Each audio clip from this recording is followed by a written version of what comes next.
Cool. Hey guys, it's Devin here with Make Anything, and while I wouldn't consider myself the most organized person in the world, over the past couple of years as my 3D printing setup has grown, I've come up with some strategies for keeping things somewhat tidy, and I thought it would be interesting to share those with you. In the past, I've shown you guys some 3D prints I made to stay organized. I have my whole pegboard system with all the different custom pegboard holders. I made some desktop bits that keep all my flash drives organized and whatnot. But today I want to talk about some things that aren't actually 3D printed themselves. They're just strategies that I've come up with surrounding 3D printing. That said, I do have two cool models that I also want to share with you, just because they're somewhat related and I wanted to find a way to sneak them into a video. So that's the subject of today's video. It's quick tricks, pro tips, nitpicks, and tidbits about how to stay organized when it comes to 3D printing. Firstly, I wanted to share this model that I printed out to help me sort marbles based on size. This one's probably the least related to what we're talking about today, but it's still a matter of organizing these marbles, so why not share it? It's pretty cool. The way it works is that you'll put marbles on this one side of the track, and as they roll across, they'll fall through into the different compartments based on their size. You can put this on a slant, or I just like to kind of flick them across the track. And as you can see, they fall into these different compartments. Most of them here are falling into the 14mm area, which is perfect. That's what I wanted. And then it helps me sort out the outliers. So I can put them all in their individual Ziploc bags and whatnot.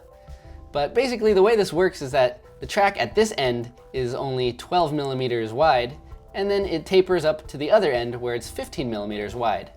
So the marble will roll down the track until it's just as wide as the track, and then it falls through. It's incredibly simple, but also very effective. Now I've got this bag of marbles that are nearly all 14mm in diameter, and that helps me get a better functioning Astrolabicon puzzle. So here we go, a nice gold one. Next, I wanted to share this IKEA shelf that I use to store a lot of the inventory for my online store.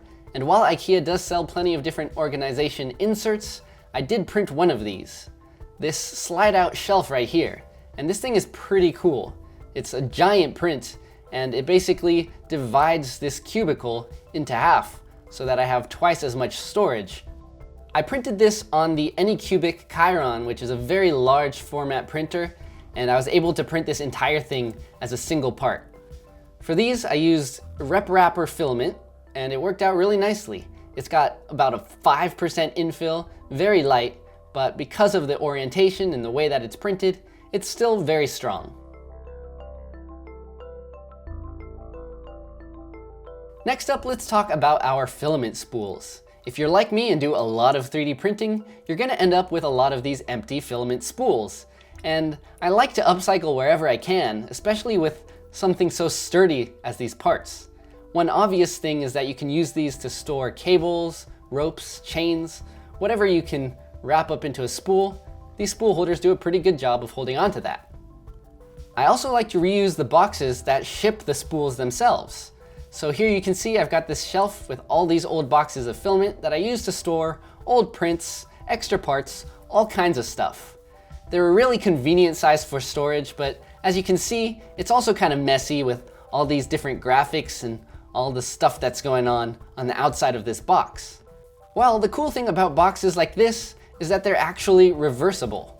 This will apply to any cardboard box as long as it's not held together with tape or glue. But if it's one of those boxes that is just folded into place, then you can actually unfold the entire box and then reverse all the folds, reassemble it, and you've got yourself a perfectly clean cardboard box.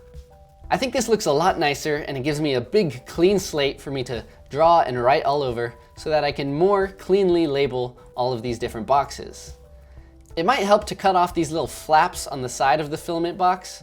You don't really need those, and it'll make it easier to close the box. And then, yeah, I'll just go ahead and label these and put them back into place. And I think that looks a lot better. As far as how I got this perfectly sized shelf for these boxes, well, that's honestly just a matter of pure luck. And it really is the perfectly sized shelf. I don't know how that happened. While we're on the topic of spools, when you've got a partially used spool, it's always a good idea to stick the loose end into these little holes to hold the spool in place to make sure it doesn't unwind itself and lead to a tangle down the road. Unfortunately, some spools like this only have holes on one part of the spool, so to feed the filament through, you end up putting a lot of filament through and having this kink like 6 or 7 inches down the spool. It's just not the nicest way to store filament. So sometimes what I'll do is go ahead and just take a power drill with a drill bit that's slightly larger than the filament itself, and I'll just drill holes all the way around the spool. As you can see, I'm drilling holes with this shallow angle, and I'll also go ahead and drill in the opposite direction afterwards. Now I've got a bunch of holes, and I can select the ones that are closest to the end of the filament to hold everything in place. It's just a little bit neater, and it saves that extra bit of filament on the end. It might seem like overkill, but when you're storing all your spools side by side like I do, it is helpful. Finally, I've got one more tip that I just started doing myself, and it deals with the SD cards that I print off of. I've got quite a lot of printers by now, and that means quite a lot of SD cards that I have to keep track of, so I like to label them. The thing is, a lot of the labels that come on these SD cards are made out of this kind of glossy, shiny plastic, and most marker doesn't hold onto it very well. I found that these adhesive labels that you can get at any office supply store actually work quite a bit better. What I'll do is cut these into strips so that the width matches the SD card a little bit better, and then I'll just stick that over the entire top label. These labels are thin enough that they don't interfere with card readers or anything like that, and just like with the filament boxes, they give us a nice blank slate that makes it nicer to label and just looks better overall. When I fold this over, I'll also give it a little bit of a tongue at the end, which can also help with labeling and also just helps me grab the SD card with my fat fingers when I'm trying to remove it from a 3D printer. Now I've got all this space to do a nice detailed explanation of what this SD card is for, and as you can see, it doesn't affect the functionality as far as sticking it inside the printer.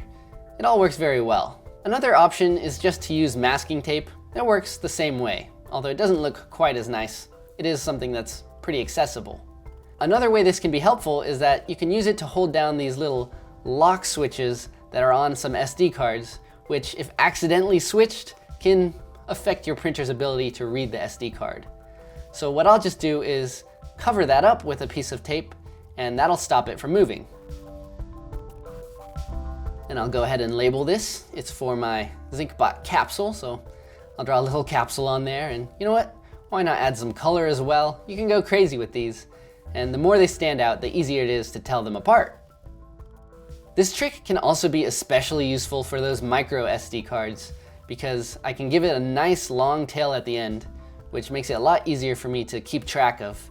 And also with certain printers, like this Ender 3, the SD card can sometimes slip into the actual power box instead of actually going into the appropriate slot. And the little tongue on the end there helps keep it from falling in entirely. It's especially nice for the Ender 3, which has this very poorly placed SD slot. It's a super simple trick, but it actually works quite nice. And as you can see, now I have a lot of very distinct SD cards in my collection.